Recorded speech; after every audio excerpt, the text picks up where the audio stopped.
What if almost everything you love about Marvel today started with just a few risky Silver Age experiments? In this video, we're diving into 10 classic Marvel issues where new heroes exploded onto the page, cosmic gods arrived, and a doomed anthology accidentally launched an icon. Some of these books are now worth a fortune, but most fans have only ever seen the covers. If you enjoy this kind of Marvel deep dive, make sure to hit like, drop a comment with your favorite Silver Age comic, and subscribe so you don't miss the next videos. That support really helps the channel grow. Now let's jump straight into the list. Fantastic Four #1 is often called the real start of the Marvel Age of comics, taking a monster-style anthology book and turning it into a full superhero team origin. In this issue, Reed Richards, Sue Storm, Johnny Storm, and Ben Grimm rocket into space, get hit by mysterious cosmic rays, and crash back to Earth transformed into the Fantastic Four while facing the Mole Man and his underground monsters. It instantly stood out on newsstands. Behind the scenes, Fantastic Four #1 is the first big Stan Lee and Jack Kirby team book and the place where the so-called Marvel method really takes shape. Instead of perfect icons, the team argues, panics, and makes mistakes. And readers loved how human they felt. High-grade copies now sell for over $1 million, proof that this one issue truly launched the modern Marvel universe, and it changed superhero comics forever. Amazing Fantasy #15 was meant to be the last issue of a dying anthology, so Stan Lee took a risk and slipped in a new kind of hero. In one short story, Peter Parker is bitten by a radioactive spider, cashes in on his powers, and then lets a thief escape, only to learn that same crook kills Uncle Ben. It's a tight, tragic origin that feels more like real life than a simple power fantasy. The cover by Jack Kirby shows Spider-Man swinging with a crook under his arm, but the interiors by Steve Ditko give him that skinny, awkward look fans love. Readers connected so hard with this flawed teenager that Marvel rushed to give him his own title. Today, high-grade copies of Amazing Fantasy #15 sell for millions of dollars, making it the single most valuable Silver Age comic in the world. The Amazing Spider-Man #1 exists only because that gamble paid off, and readers demanded more Spider-Man. Right from the start, the issue throws Peter into money problems, school stress, and public hate, while he tries to earn cash by working for the Daily Bugle. It also gives him his first supervillain, the Chameleon, and even a wild crossover with the Fantastic Four to test how he fits in the wider Marvel world. This first issue introduces J. Jonah Jameson screaming that Spider-Man is a menace, setting up one of the most important love-to-hate relationships in comics. The book quickly switches to a regular schedule as sales explode, and within a few years, Spider-Man becomes Marvel's flagship hero. Today, Amazing Spider-Man #1 is one of the most chased Silver Age keys, sitting only behind his first appearance in pure hype. The Incredible Hulk #1 feels like a classic monster comic that suddenly collides with superhero drama. Bruce Banner rushes out to save Rick Jones from a gamma bomb test, absorbs the radiation himself, and transforms into a gray-skinned brute whenever night falls. The tone is dark, angry, and tragic, closer to a horror film than to the bright optimism of some early Marvel titles. Printing problems made the gray coloring inconsistent, so the Hulk turned green from issue #2 onward, creating the look everyone knows.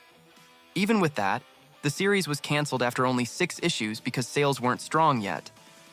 Marvel refused to let the character die, pushing him into Avengers #1 and later Tales to Astonish, until the Hulk finally exploded in popularity. That rocky start makes Hulk #1 a legendary prize for collectors.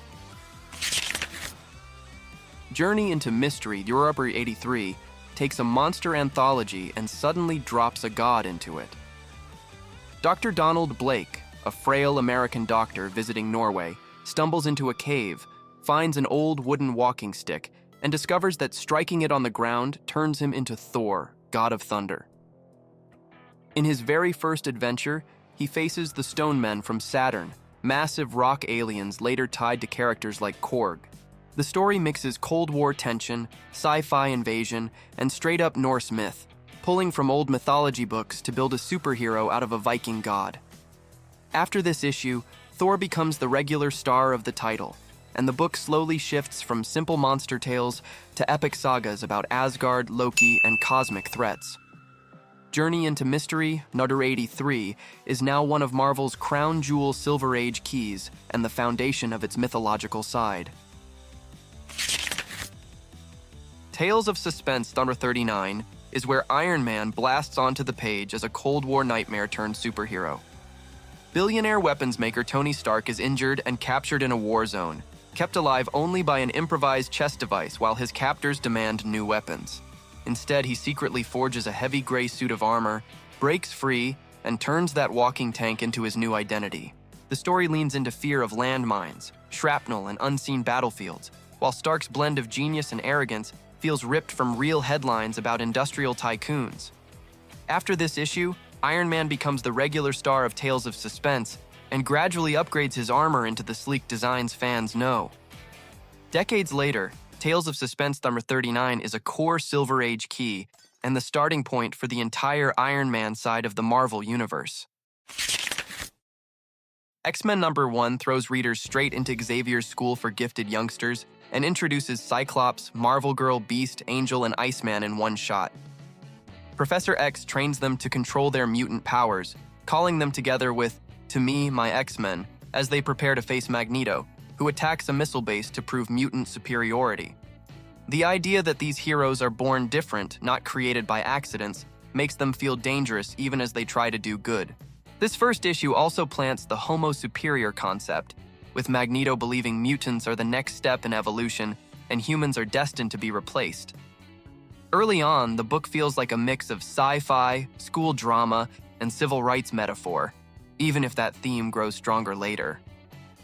X-Men number 1 didn't explode in sales right away, but it became one of the most important and valuable Silver Age keys as the franchise took off in later decades. Avengers number 1 shows what happens when several separate Marvel books suddenly collide. Loki manipulates the Hulk into a rampage, hoping to draw Thor into a trap, but his scheme accidentally pulls in Iron Man, Ant-Man, and Wasp as well. The heroes uncover the trick, team up to stop Loki, and by the end of the issue decide that they fight better together than apart, officially forming the Avengers. It feels chaotic in the best way, like peeking into a world where every hero's actions can affect everyone else. Hulk's unstable place on the team, joining in this issue and leaving soon after, sets the tone for years of roster drama.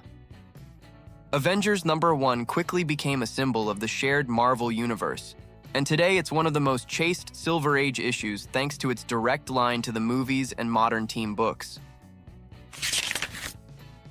Strange Tales. Month 10 hides something huge behind a Human Torch cover, the first appearance of Doctor Strange. In a short backup story, a mysterious sorcerer enters the dreams of a man tormented by nightmares and discovers the influence of Nightmare, a ruler of a dark dream dimension. With help from the Ancient One, he confronts this threat and quietly introduces Marvel's mystical side without any big origin speech yet. Doctor Strange feels strange on purpose, cloaked, calm, and dealing with problems that punchers like the Torch or the Thing could never solve. Only later do readers learn how Stephen Strange became the Sorcerer Supreme, but this early tale is where the idea of a magician hero in a shared Marvel world first appears. Strange Tales. 1110 went from obscure backup to a highly prized key once the character grew, hit animation, and finally headlined movies. Tales to Astonish, Eurostar 27 looks at first like just another weird science story, with Dr. Henry Pym mocked for his shrinking experiments. When he tests his serum on himself, he becomes ant-sized, falls into an anthill, and has to survive a terrifying world where every insect is a monster, and raindrops are deadly. With help from a colony of ants, he escapes and vows never to use the formula again. Readers loved the concept enough that Marvel brought Pym back as Ant-Man a few issues later, turning that one-off tale into a full superhero identity. Over the years, Pym would reinvent himself as Giant Man, Goliath, and Yellow Jacket, and help found the Avengers. But it all starts with this desperate scramble through the grass. Because of that, Tales to Astonish number 27 is now a key Silver Age issue and the secret first step toward Marvel's entire shrinking hero legacy. That's our tour through the Marvel Silver Age comics that built the universe we know today. Thanks for watching all the way to the end. If you enjoyed the video, leave a like, drop a comment with your favorite issue, and make sure you're subscribed so you don't miss the next deep dive.